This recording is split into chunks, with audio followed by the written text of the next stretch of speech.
Hi, I'm Danny with eTrailer, and today I'm going to show you how to install the Westin Pro-E motorized running boards with LED lights on your 2022 Toyota Tundra. And one of the really cool things about these running boards is you can't even tell they're there until you need them. You can open the door and they activate and you can get right in. And when you're ready to hit the road, you can just close the door and they'll tuck up into place, out of sight. All doors have the switch, so you open them up and they will deploy. It's a magnet switch that's in the door seam there. Another nice thing is these running boards are independent of each other, so you open this side and only the passenger side will deploy. So say you're parked close to a wall, you're not gonna have to worry about that side deploying and getting scuffed up. These do have a manual shut-off switch, so say you're needing to turn them off, you can just press that button and they won't deploy when you open the doors. Now these running boards are 6 inches across, which is a good size step to get into your vehicle. It also has raised treads, so you're not going to slip if it's raining out, and you can get in safely. It also has a weight capacity of 600 pounds, so you're not going to have to worry about these breaking anytime soon. And it's also a durable aluminum with a black powder coat finish, which is corrosion resistant. It comes with 4 LEDs, 2 per side, so if you're getting in your vehicle at night, no worries, you can see a step and you can get in safely. As far as the install goes, it is fairly simple, but it is time consuming. You are going to have to take your B-pillar out on the inside as well as some trim pieces and run a lot of wires. So if that's not something you have the time for or the tools, please feel free to check out a geolocator and we can find a professional in your area to do it for you. But without further ado, let's get into the install. First off, I'm going to take these floor mats out just to make it a little easier for us. Set these to the side. And then I'm going to take this trim piece off. Should just be clips holding that in place. And now I want to unclip the B-pillar as well on the side here.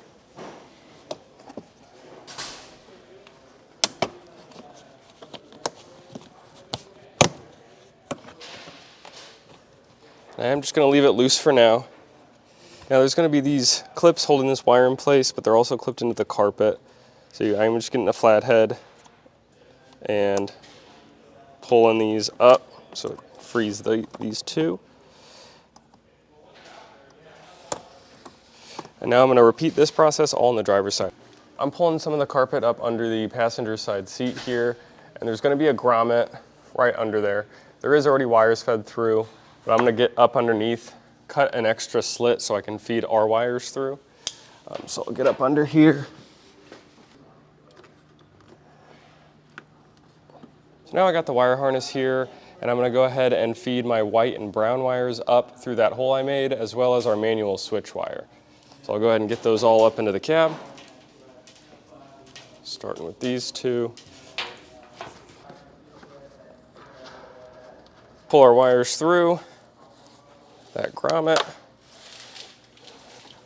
Now the brown and white one are a little longer, so I'm going to pull those all the way. Next, we took this trim panel piece off. It's just a screw-on nut there, and then this pops right off. It doesn't explicitly say in the instructions, but it's a little easier to get this carpet pulled back. So we're going to get this completely pulled back, and I did this on the same thing on the driver's side and got my fish wire through. It's just a piece of airline tubing. You could use a piece of wire or a piece of metal, regular fish wire. So the white wire is just, I'm going to follow these clips here and then go up under the carpet. Now I'm going to tape the end to my fish wire and pull that to the driver's side. Get that carpet pulled back so it doesn't snag on anything.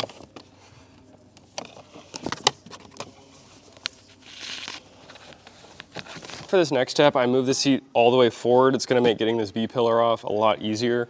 So I already clipped this side. Now I wanted to come around to the back side and unclip this side. So you can move this quite far. And you're going to want to locate a 10mm bolt that's holding on your seatbelt assembly. Grab one of your magnetic sensors. So it's going to have one end with a forked ground wire, and the other end is going to have a bullet connector. This is going to go to the front of the vehicle because that'll plug into our brown wire. And then this is going to go to our ground on our seatbelt assembly here. So I'll get this loosened up. I can put our forked ground wire in there, And now I'll get this tightened back down.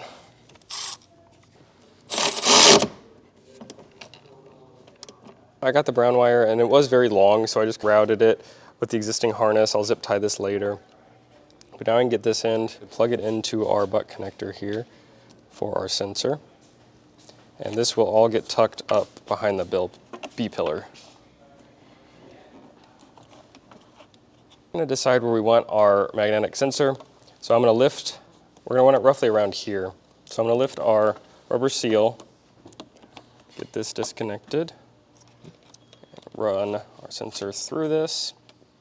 Now I'm going to stick it here. I'm going to make sure to clean this surface really well so we get a nice stick. Now I'm just going to use some alcohol and get this cleaned up. Pull the sticky tab off and get this in place.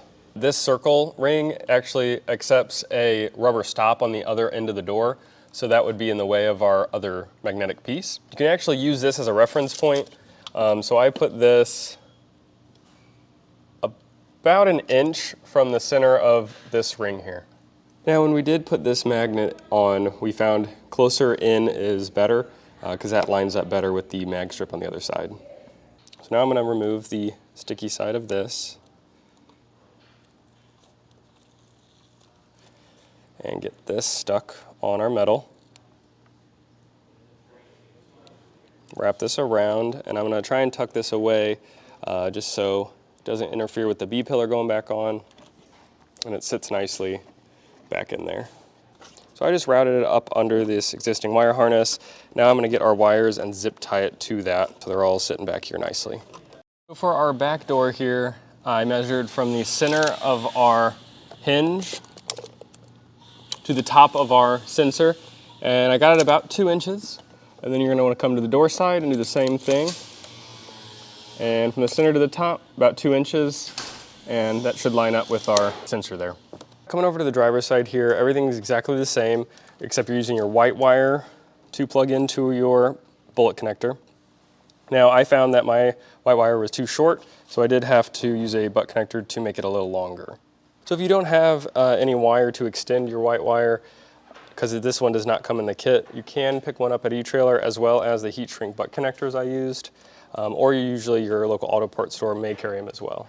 So now we're going to grab our manual shutoff switch here. It is just has a sticky backing, so I'm going to find a good spot for this where you're not going to kick it while you're driving, probably far right as possible, because then I'm going to run this cable same way under the dash and then plug this in on the passenger side. This is our switch under our steering wheel next to our center console, and our wire is routed to our passenger side. And this is that main shutoff wire. I'm just going to plug that into the wire we routed up on our passenger side. And now I'm going to tuck this up here and probably zip tie it to the existing harness there. So now you're going to want to grab the part of the harness that has the 2 fused wires. You're going to want to pull those fuses out. So there's going to be 2 20-amp fuses. I'm going to get those both pulled out. And now I'm going to route this to the engine compartment, and I'll show you after how I routed it. This is our harness coming out of our grommet, and I routed it up along the frame here. I did leave it really loose because when we get the running boards in, I want to have the ability to plug this in. But eventually I will zip tie all this up here. I routed the other end all the way, following these lines and up on this side of the wheel well up to the battery. And now here it is up at the engine compartment, and I'm just going to leave it disconnected at this time, and we'll come back later to connect this to the battery. So now we're going to go ahead and install our running boards. So first you're going to want to locate all your linkages. It does say on there front right, so this is the passenger front one, and we got our control module, and it's going in the middle here, and then our rear linkage in the back. So I'm going to take out the hardware that is in the vehicle already with a 12mm socket. One right there. And one up here.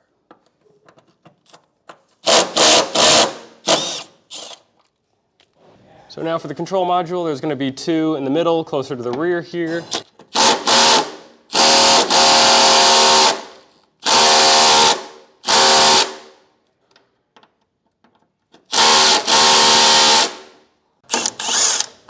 Now you need to keep these two for the control module. Those will be going back in.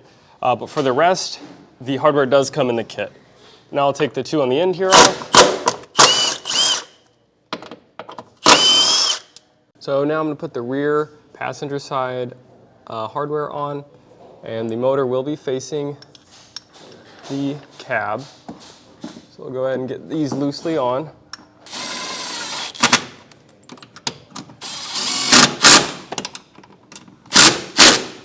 This front one does have 3, so you're going to want to line these front 2 up.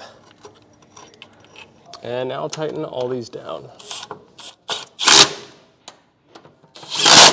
We can go ahead and install the control module, and these are the 2 bolts we're going to put them on. But as you can see, it's not going to fit because there's something in the way there. So what we're going to do is take this bracket off and flip this box around. So now we'll just turn the bracket around and reinstall it. Go ahead and put our plate in place. Get our bolts back in. And now get them tightened down.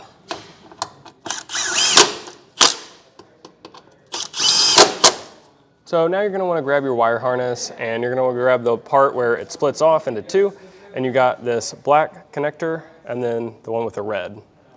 Now I'm going to go and plug this in. It's going to be a red connection on the control module here, and then you're going to want to put that in the corresponding red connector. There's going to be a little hole. We're going to line the slot up. There should be arrows telling you as well. Get those connected. Get the black ones connected. And finally, the top one gets plugged in to that one. And now, the harness that's going up to the cab and the grommet, that's going to have a plug on it as well. It's going to be pretty wide, and that's going to go to the one on the bottom. So I'll get that one plugged in as well. I'm going to grab this part of my harness. It is labeled front right there, and that's going to go to your corresponding front right bracket. It's going to connect to your running board. So it does have another plug coming off of it. This is going to go to your LED, but I'm going to go grab the plug that comes off the back of the motor and get this guy plugged in. And now I'm going to run the rest, and I'll show you how I run those after. So I'm going to leave these all loose for now, just until I get everything working properly. But this one comes back all the way to our rear passenger side, plugged in there. And then it does split off where it plugs into our control module. And this side with the loom on it goes to your driver's side. And that runs over here, and it plugs in the front, just like the other ones. And it runs all the way to the back and plugs in there as well. We're up in the engine bay, and I'm going to connect our positive and negative. So first off, I'm going to disconnect negative here. And I'll disconnect our negative here.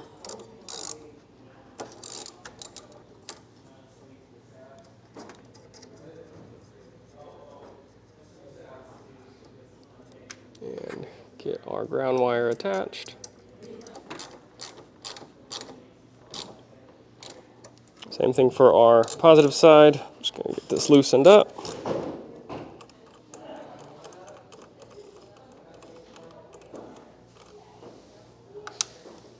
Put our positive side on.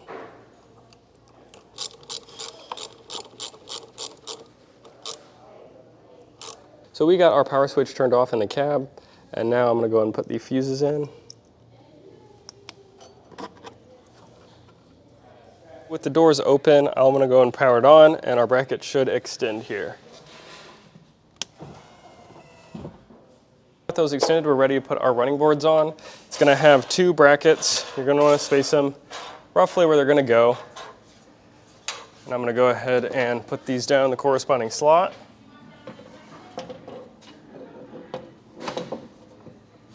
With the holes lined up, you're going to want to grab your hardware that comes in the kit. It has the Allen head. And we're going to get these loosely attached. Now before you tighten these down, you're going to want to get your running board where you like it. I'm gonna center it in between our two brackets. Now I'm gonna go ahead and tighten and torque everything down.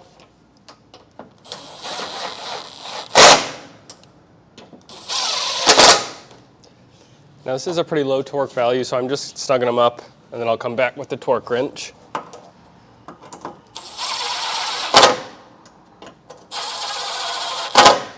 So now I'm gonna go ahead and torque these down to the specs and the instructions. If you don't have a torque wrench at home, we do sell them here at eTrailer, or you can pick them up at your local hardware store. And now I'm gonna torque down the bolts on the inside.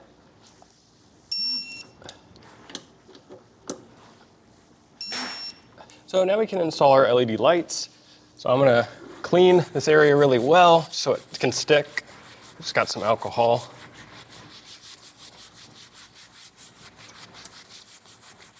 And get this installed. And once it's installed, you can plug in your wire harness. Again, make sure to line up those arrows. And once you've got all 4 of these stuck on, we can tidy up all these wires. So if you decide to pick these running boards up for your Tundra, please let us know how you like them in a review or comment, or send us a picture on how they look on your Tundra. But that's really it for a look at the Westin Pro motorized running boards on your 2022 Toyota Tundra.